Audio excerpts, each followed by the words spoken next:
sandan bir san kichik, bir kichik bo'lgan butkul sonlarni ekran bosib ekan deb tushunsanlar bo'ladi.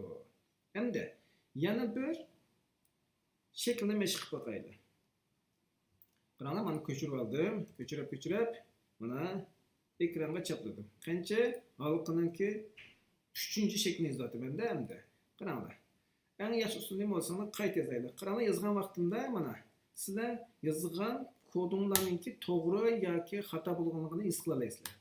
Odatda Python programma tarafidan maxsus ishlatiladigan so'zlarning rangi alohida bo'ldi. Qaranglar, masalan, for kodinglar rangi o'zgarib ketdi. Agar F4 desizchi, qara. Mana demak, bu biz ishlatilgan narsalar. Mishada qisqa bir tushuntirib qo'yay. Evet, siz Python'da program yozgan vaqtingizda o'zgargichlarning rangi qora rangli bo'ladi. Qanday? Onun başqa o'zgargichlarning rangi odatda Python tarafidan belgilangan alohida rangli bo'ladi. Qaranglar, masalan, men qaytim zays boqay. In, chunki maxsus so'z. Bunun keyin range. Nimishqa rangi qaranglar, va binafsha bo'lib qoldi. Chunki Pythonda biz shunday funksiyalarning rangini bu ashuna binafsha rangda ko'rsatadi. Demak, buningga nima qilib boqaylik, qaranglar. 3, 15, nima bu halqa 3'tün başlaydı. 15'lik gidiyor dedim. Qaranglar, men uchun 3'ni yozib qo'yay. Bu nima bo'lib ketdi endi? Qani, buni tushuntirishdan burun buning natijasini ekranga bir yozib boqaylik. Qaranglar, print kim yozamiz? Mana zen yozamiz. Mana saqlatay, control save. Masalan, sizlar knopka taqtamlarda control deydigan bir knopka bor. Boshda control degan knopkani bosasizlar, bunga S soatdagi S'ni bossanglar, mana yo'qolgan bo'ldi. Endi ijro qiladi. Qanday ijro qilamiz? Runni bossanglar bo'ldi yoki mishada mana men ekranda ustida turgan vaqtinglarda turib F5 degan knopkani bossanglar bo'ldi. Masalan, qaranglar, F5 ni cheklatdim. Mana. Neydi bu? Halqaninki 3-chi shakli. Mana biz mana ijro qildik-da mana. Kimni ko'ryapti? 3, 6, 9, 12. Ama qaranglar, 15 yo'q. Endi buni nima ko'ralasizlar? Desak, mana bir yakun chiqara olamiz. Agar 3 son bersam, birinchi son boshlang'ich son keyin, ikkinchi son to'xtaydigan nuqtani belgilaydigan son keyin, uchinchi sonchi o'zgarish miqdori. Halqa har bir qitim davr qilgan vaqtida shu o'zgarish miqdori shu boshlangan songa qo'shiladi. Qaranglar, masalan, boshlang'ich son nereden başlandı? Başlang'ich nuqtasi 3 dan. Qaranglar, mana bir qitim ijro qilgandan keyin 3 ni ekranga yozdim. Mana print. İkinci qitim davr qilgan vaqtida 3 qo'shilib ketadi. 3 qo'shilib ketadi. 3 qo'shilgandan keyin 6 bo'ladi. Buniki 15 bilan biz solishtirib o'tadi. 15 dan kichikmi emasmi deb biz buni oldingi qator darsda tushundik. Shunga bugun bu yerda qayta takrorlab o'tmaymiz. Bunda kichik bo'lgani uchun to'g'ri degan logikalik solishtirma natijasini qo'llanamiz. Shunga bu halqa yana davom qiladi va bu shaklda davom qiladi.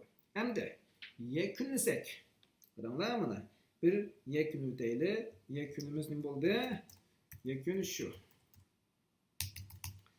Range funksiyoni nima ekan bolalar? Range funksiyoniki shunda 3 xil funksiyon, 3 xil son asl bo'lgan. Qaranglar, birinchi shakli, undan keyin nima? Qaranglar, range qaso A and B.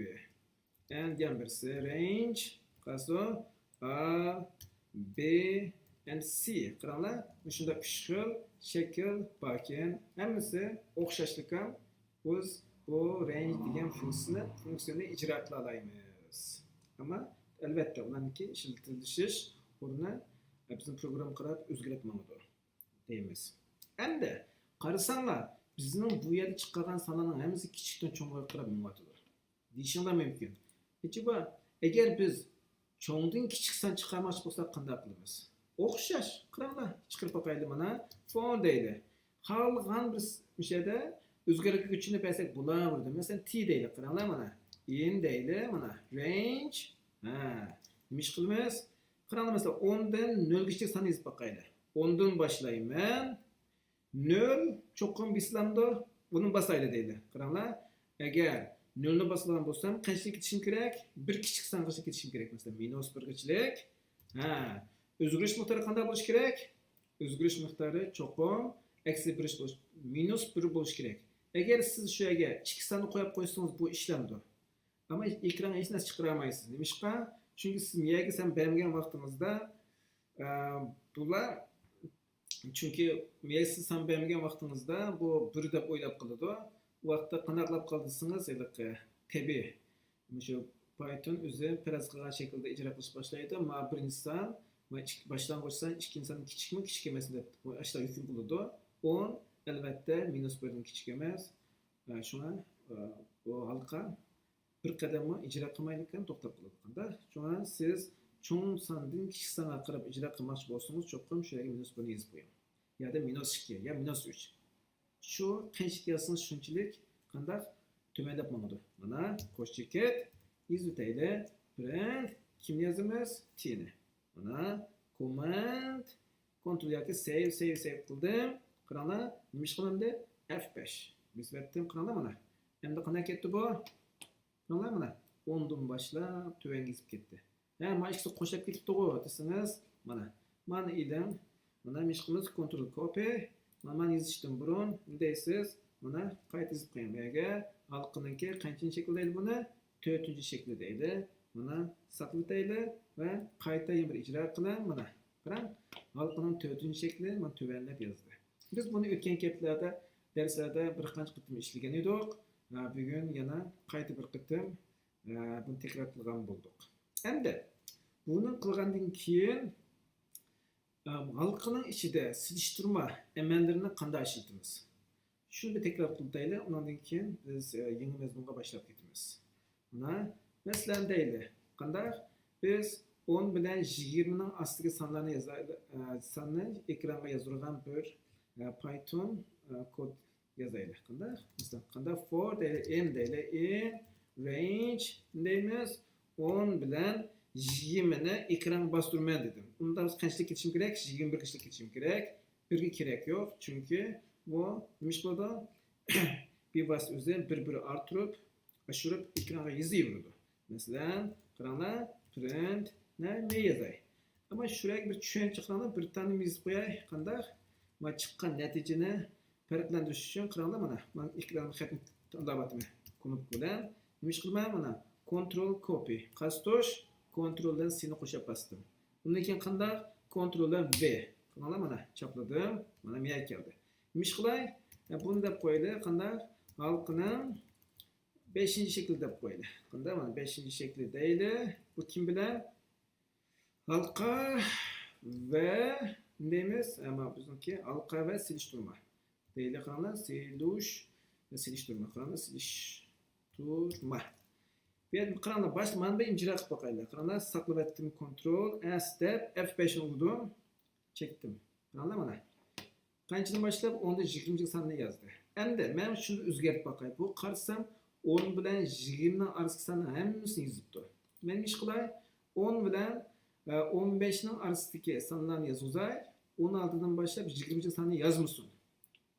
Buni qanday qilamiz? Albatta sizlar faraz qilgandek, yaqinlar nima keladi? Cho'qim biz bu yerda silishtirma qanday amallardan foydalanamiz. Unda biz nima deymiz? Qaranglar mana for o'xshash. Mana bir qurishga kelgan bo'ldim, o'xshash. Burga mana yozamiz. Qaranglar, agar m deyman, qaranglar mana.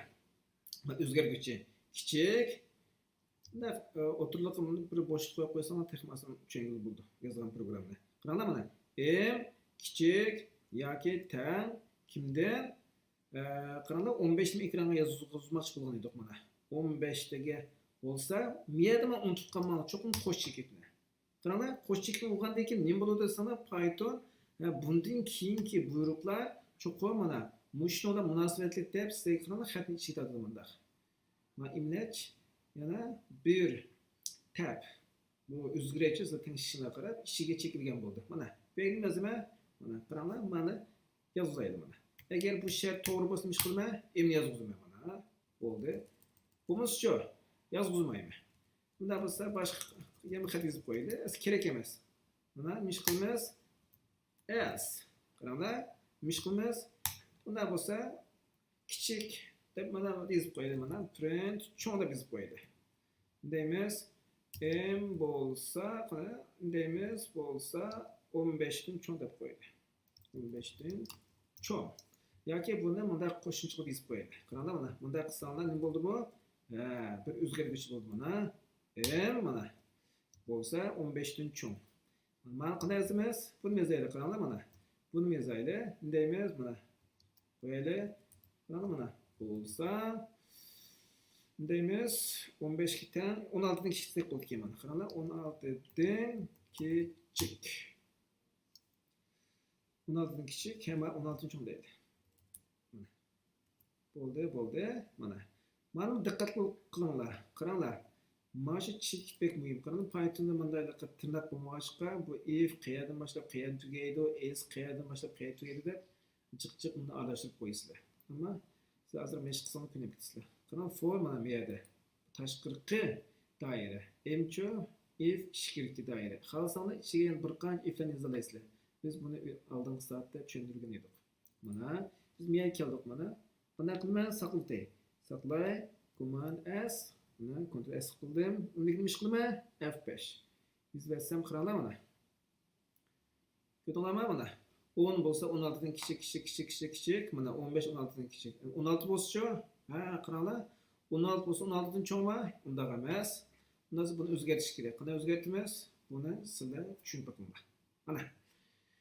Bu meshninki asosli maqsadi sizlarga shu for halqasini takror qilib o'tish.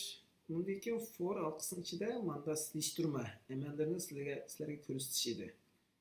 Endi biz yangi darsimizni boshlab davomlashtiramiz.